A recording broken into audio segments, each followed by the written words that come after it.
സാംസ്കാരിക നായകന്മാരെല്ലാം നമുക്ക് പ്രിയപ്പെട്ടവരാണ്. അവരുടെ അഭിപ്രായം അവർ രേഖപ്പെടുത്തുകയാണ്.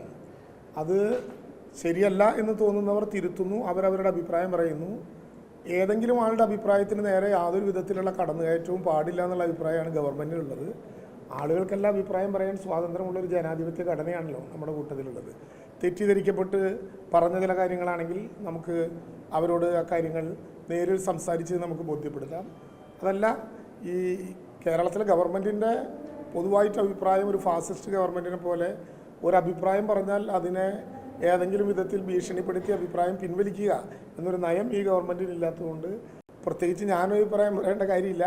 അവരവരുടെ അഭിപ്രായങ്ങൾ പറയുന്നു, ശരിയെ കാലം തീരുമാനിക്കും. നമ്മൾ ആ നടപടിക്രമങ്ങളുമായിട്ട് മുന്നോട്ട് പോകുന്നു. എല്ലാം ഞങ്ങൾ കേൾക്കുന്നുണ്ട്, എല്ലാം കാണുന്നുണ്ട്, നാടും സമൂഹമൊക്കെ കാണുന്നുണ്ട്.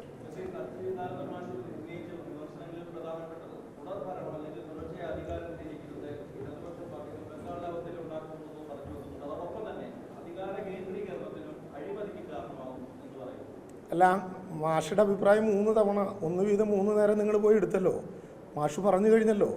മാഷുടെ അഭിപ്രായത്തെക്കുറിച്ച് എൻ്റെ അഭിപ്രായം പറയുന്നത് ശരിയാണോ? സർക്കാർ വീണ്ടും തുടർന്നാൽ അഴിമതി ഉണ്ടാകുമെന്ന് ഞാൻ പറയണോ? എനിക്ക് അഭിപ്രായമില്ല. അദ്ദേഹത്തിന് അഭിപ്രായം ഉണ്ടാകാം, എനിക്ക് അഭിപ്രായമില്ല. കാരണം കഴിഞ്ഞ 10 വർഷക്കാലം കേരളത്തിന് അനുഭവമുണ്ട്. ഏറ്റവും കൃത്യമായ തലത്തിലൂടെ കേരളത്തിൻ്റെ പൊതുവികസനം നടന്നൊരു കാലമാണ്. വളരെ ബഹുമാന്യരായ ആളുകളാണ് അവരെല്ലാം. അവരെ ഏതെങ്കിലും വിധത്തിൽ ആക്രമിക്കാനോ അവരെ തിരുത്താനോ ഞാനാളല്ല. കാലം തെളിയിക്കും. അതാണ് ഞാൻ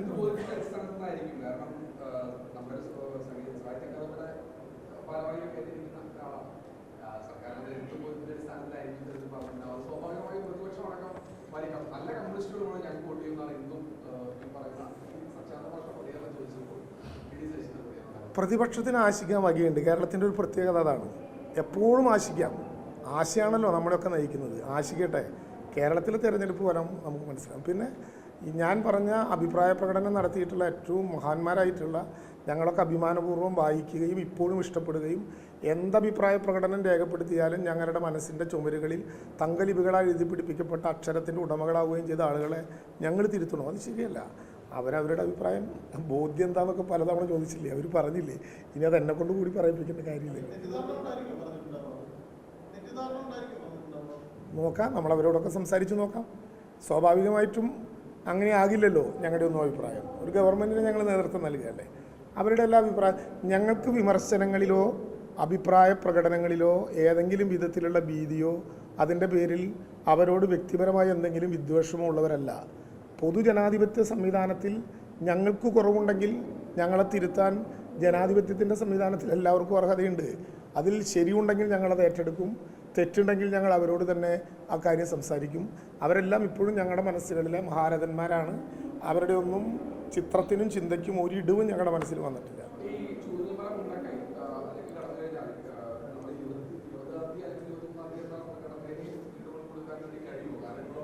ഫെബ്രുവരി 3-ാമത്തെ ആഴ്ച തന്നെ ഇപ്പോൾ കോഡ് ഓഫ് കോണ്ടക്റ്റ് ഒക്കെ വരുന്നതിൻ്റെ ചില പ്രശ്നങ്ങളുണ്ട്.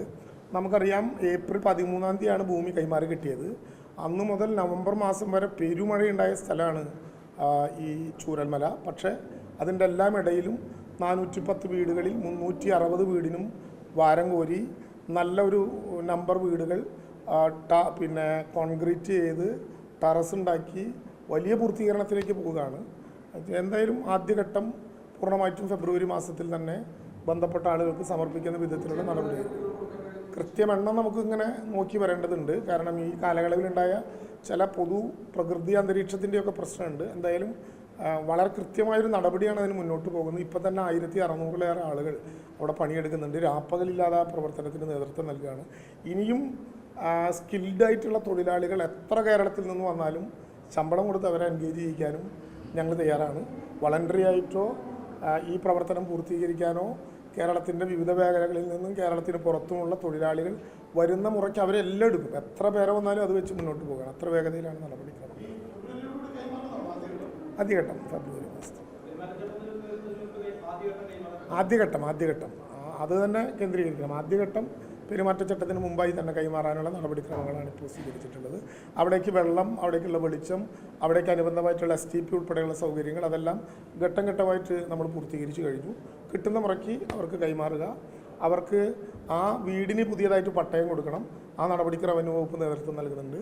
അവർക്ക് റേഷൻ കാർഡ്, അവർക്ക് ID കാർഡ്, അവർക്ക് പാസ്പോർട്ട്, ഇങ്ങനെ തുടങ്ങി ഒരു പുതിയ ഭൂമികയിലേക്ക് കയറുമ്പോൾ എന്തെല്ലാമാണോ അവർക്ക് വേണ്ടത് അതെല്ലാം കൂടി കൊടുത്തുകൊണ്ടായിരിക്കും അവരെ നമ്മൾ സ്വീകരിക്കുക. നമുക്ക് നോക്കിയിട്ടാവാന്നേ.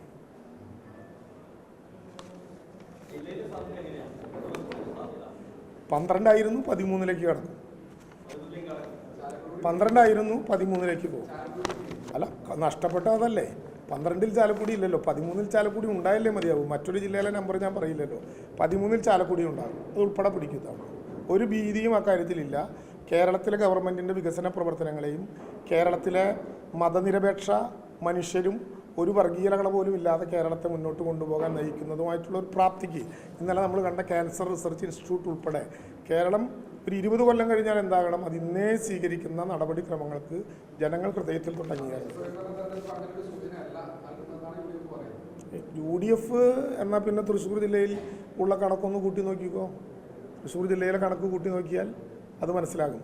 എല്ലാ ജില്ലയിലും അങ്ങനെ ഗവൺമെൻറ്റിനെതിരായിട്ട് ഒരു വികാരം ഉണ്ടാകുമെങ്കിൽ അടപടലം ഞങ്ങൾ പോകണ്ടേ? നേരത്തെ 2010 അനുഭവം നമ്മുടെ മുമ്പിലുണ്ടല്ലോ, അടപടലം പോകണ്ടേ? അങ്ങനെ പോയൊരു സ്ഥിതി കാണാനില്ലല്ലോ. അപ്പോൾ പഞ്ചായത്ത് തിരഞ്ഞെടുപ്പിൽ സ്വാഭാവികമായിട്ടും ചില വാർഡുകളുടെ പ്രശ്നം, ചില സ്ഥലങ്ങളിൽ ആളുകൾക്ക് കൊണ്ടുവരാൻ പറ്റാത്ത പ്രശ്നം, സ്ഥാനാർത്ഥികൾ അവതരിപ്പിക്കാൻ പറ്റാത്ത പ്രശ്നം, ഇങ്ങനെയൊക്കെ ഉണ്ടല്ലോ. ഈ പഞ്ചായത്ത് ഞങ്ങൾ പിന്നിലേക്ക് വാർഡ് എണ്ണത്തിൽ പോയ പഞ്ചായത്താണ്. പക്ഷേ ഗ്രാമപഞ്ചായത്തിൽ വോട്ടിൻ്റെ കണക്ക് വന്നാൽ ഞങ്ങളാണ് ലീഡ്. അപ്പോൾ അങ്ങനെ ടോട്ടൽ വോട്ടിൻ്റെ കണക്കിൽ തൃശ്ശൂർ ജില്ലയിൽ 30 ജില്ലാ പഞ്ചായത്ത് 21 ഞങ്ങളുടേതാണ്. അപ്പോൾ ആ കണക്കൊന്നും പറയണ്ട, ജനങ്ങളെല്ലാം കാണുകയല്ലേ. ശരി.